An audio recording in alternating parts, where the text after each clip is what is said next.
11 choses illégales que tu fais en ligne tous les jours.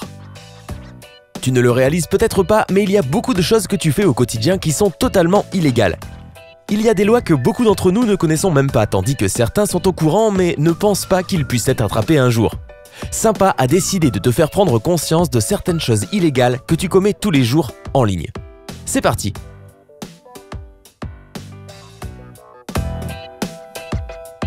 « 11. Téléchargement de torrent. N'est-il pas génial que tu puisses trouver à peu près tout sur les sites web de torrent et le télécharger facilement en quelques clics? Eh bien, aussi pratique et divertissant que cela puisse paraître, pour télécharger des films gratuits ou d'autres fichiers torrent de ce genre, tu enfreins complètement la loi. Oups, tu ne peux pas regarder des films sans payer pour eux. Stop! Et cette règle s'applique également à tous les fichiers torrent. En termes simples, si l'objet est protégé par des droits d'auteur et que tu n'en es pas le propriétaire, le téléchargement gratuit est 100% contraire à la loi. Tu peux même être attrapé par des copyright trolls, terme employé dans la presse anglophone désignant les cabinets d'avocats qui localisent les téléchargeurs de torrent via leur adresse IP. Alors réfléchis-y à 2 fois avant de cliquer sur le bouton télécharger et essaie de mettre la main sur tout ce qui t'intéresse de façon légale. 10. Connexion au Wi-Fi public. Nous avons tous déjà utilisé le Wi-Fi public auparavant. Je veux dire, soyons réalistes, parfois nous allons à un endroit juste pour la connexion internet gratuite. C'est tellement facile à trouver, c'est pourquoi il est difficile de croire que cela peut être illégal dans certains cas. Si nous parlons de Wi-Fi public, tu dois obtenir la permission du fournisseur et suivre les conditions de service pour l'utiliser légalement. Quant aux sources Wi-Fi personnelles ouvertes, tu sais, comme le compte Wi-Fi non protégé de ton voisin que tu n'as bien sûr jamais touché. Il est complètement illégal d'accéder à la connexion de quelqu'un sans permission, car cela signifie que tu utilises gratuitement un service pour lequel quelqu'un d'autre paie. Il y a même eu des personnes arrêtées pour avoir utilisé le Wi-Fi public sans autorisation. Tiens-en compte lors de ta prochaine connexion à un Wi-Fi gratuit. 9. Vendre des choses sur eBay sans déclarer tes revenus. C'est si pratique de faire quelques clics sur internet et de vendre tes beaux bijoux faits maison. Beaucoup de gens ont vendu quelque chose en ligne, mais combien d'entre nous ont effectivement déclaré ses revenus aux impôts? Pas beaucoup, pas vrai? Tu seras probablement surpris de savoir que ces gains réguliers doivent être déclarés comme faisant partie de ton revenu, sinon ce que tu fais est illégal. Si tu vends sur eBay mais ne déclares pas tes revenus toi-même, eBay pourra soumettre le formulaire 1099 et signaler ton revenu au fisc. eBay, tu nous plantes le poignard dans le dos là. Je plaisante, on t'aime profondément. Tu vois, quand tu as un profit constant d'eBay, le fisc catégorise ton activité comme une entreprise, ce qui signifie que ces revenus doivent être inclus dans tes informations fiscales. Si tu vends des produits en ligne régulièrement, vérifie ceci et assure-toi que tu respectes la loi. 8. Utiliser un faux nom en ligne. Parfois, il semble bien plus facile de taper le nom de ton personnage ou chanteur de film préféré lorsque tu crées un compte en ligne, mais facile ne signifie pas légal.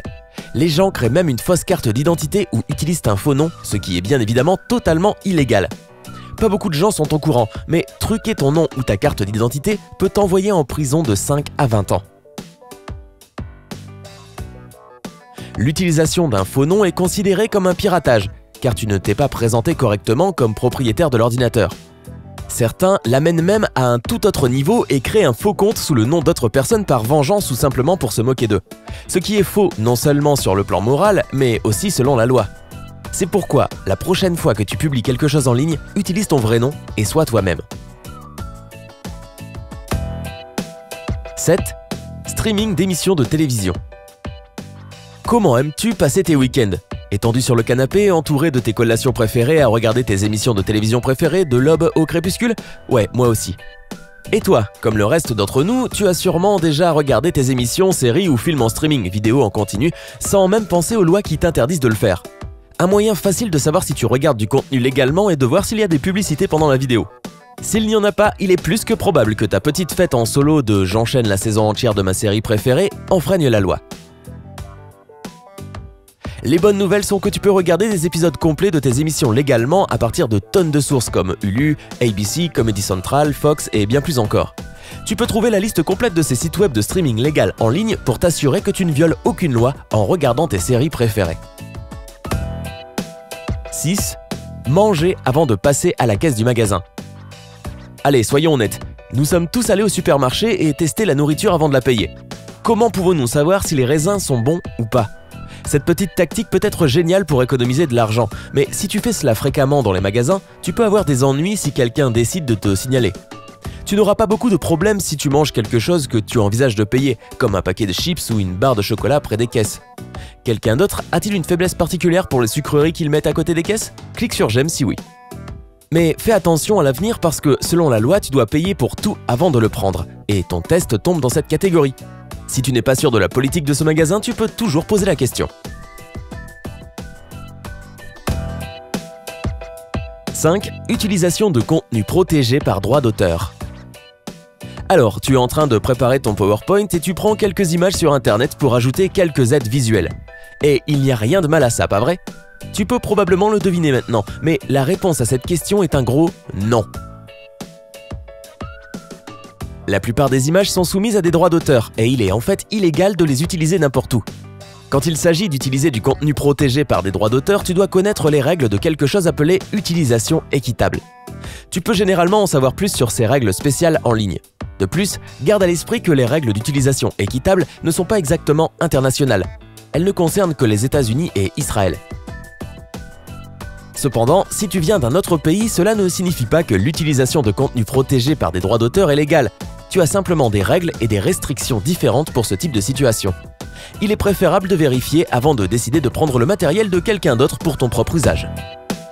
4. Envoyer des SMS en conduisant.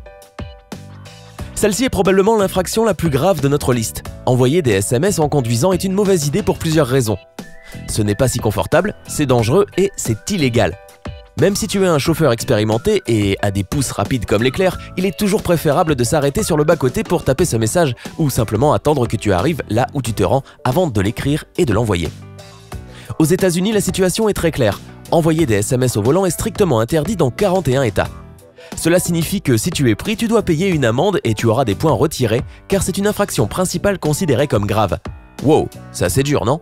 N'oublie pas que lorsque tu conduis une voiture, tu pilotes un gros morceau de métal lourd qui roule à grande vitesse et qui requiert toute ton attention. Ce n'est pas seulement à toi-même que tu devrais penser, mais aussi aux personnes autour de toi.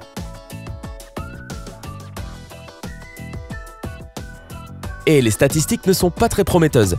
Le nombre d'accidents liés à la distraction augmente chaque année. Alors changeons cela et conduisons avec attention et responsabilité.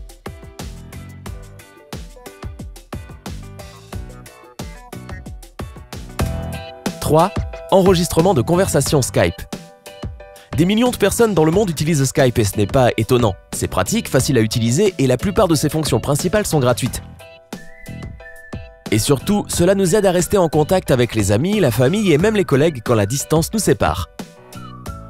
Cependant, parfois, Skype peut être un peu difficile parce que chaque utilisateur peut facilement enregistrer une conversation privée sans que l'autre personne le sache. Cela est illégal dans la plupart des États. Tu ne peux enregistrer aucune conversation sans le consentement de l'autre personne. Dans certains États, le même principe s'applique aux appels téléphoniques. Il est illégal de les enregistrer sans que les deux parties en soient informées. Alors, respecte la vie privée des autres et n'enregistre pas tes appels Skype. 2. Partage des mots de passe. Il est assez fréquent que les gens partagent des mots de passe avec leurs proches, même pour des comptes personnels. Peu d'entre vous le savent, mais c'est complètement illégal maintenant. En 2016, la Cour d'appel des États-Unis pour le 9e circuit a adopté une loi déclarant que l'autorisation d'un utilisateur ne suffit pas si tu veux partager un mot de passe. Pour le faire légalement, tu dois également avoir la permission du propriétaire du site. Et cela inclut également les services d'abonnement, ce qui signifie que le partage de ton mot de passe Netflix, par exemple, est officiellement illégal. J'imagine que cela affectera la plupart des adeptes de Netflix, parce que je connais personne qui n'utilise pas le compte de quelqu'un d'autre. Le principal problème de cette loi est qu'elle est trop difficile à appliquer car les mots de passe sont souvent partagés par les utilisateurs. Pourtant, tu as le droit de savoir que c'est illégal, ce qui signifie qu'il y a des conséquences. 1. Utiliser les médias sociaux quand tu es mineur. Ce n'est pas un gros secret que si tu as moins de 13 ans, tu n'es pas autorisé à utiliser les médias sociaux. Certaines plateformes exigent que tu sois encore plus âgé. Par exemple, tu n'es pas censé avoir WhatsApp jusqu'à ce que tu aies 16 ans. Les enfants de nos jours considèrent probablement cela comme injuste et trouvent des façons de contourner cette règle. Il n'est donc pas surprenant que, selon les statistiques, plus de la moitié des enfants utilisent les médias sociaux avant l'âge de 10 ans. C'est la responsabilité des parents de s'assurer que leurs enfants respectent la loi, ne crois-tu pas ? Si tu es un parent, explique simplement à ton enfant que la vie n'est pas entièrement liée à Internet et qu'il aura tout le temps nécessaire pour passer du temps connecté, le moment venu bien sûr. Sinon, leur précieuse enfance passera à côté d'eux pendant que leurs yeux étaient collés à l'écran. Encourage tes enfants, et toi-même vraiment, à vivre pleinement leur vie et explorer le grand monde autour d'eux, pour ne pas rester confinés dans un monde virtuel.